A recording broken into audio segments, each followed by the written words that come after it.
Hello audience, I'm Ingalls, and today I will be taking a look at our part 1 for the math project.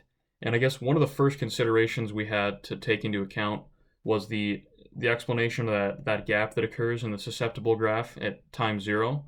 And we decided this is because of the K value, which represents the amount who are immune or unable to get to the disease right off the bat. And when you compare that to the 0.1% that they say always are excluded from the susceptible, then that explains that gap right there. And especially when you take a look at the recovered at time 0 equation, that's k times 0.1, that really, that creates a gap between those different starting points. And as we've seen with more susceptible right off the bat, you have more infected, obviously, and that just kind of exacerbates the whole disease. So when we're taking a look at the graph, a few of the things that we noticed were that the outbreaks ended at the same time when you're looking at the susceptible graph, where you start up here and then you end down here, and the time frame with which you start up here and the curve flattens out down here were the same no matter what the starting point was.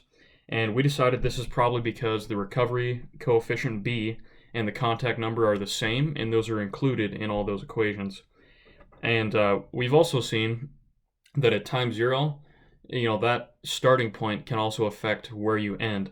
So with a higher starting susceptible percentage, you'll end with a lower susceptible at the end, which makes sense because when you start up there, you have this many more people than you would with another graph. If it's a higher percentage, then you're going to have that many more people that are susceptible, that many more people infected. So it's just you're going to end up with a lower end susceptible value.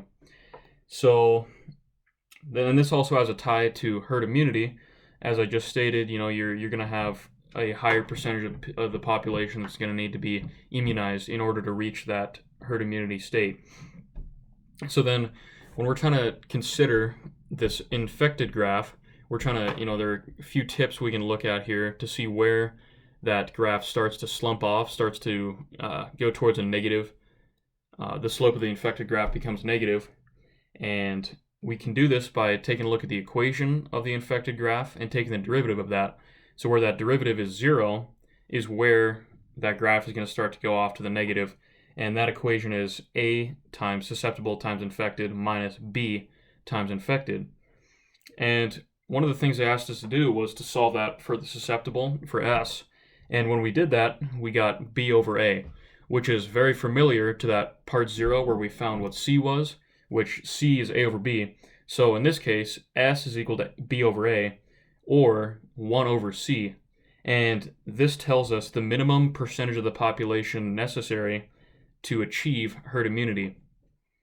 So I guess that's our part 1 right there. Those are the things we came up with. Thank you for listening, and thanks for a great semester.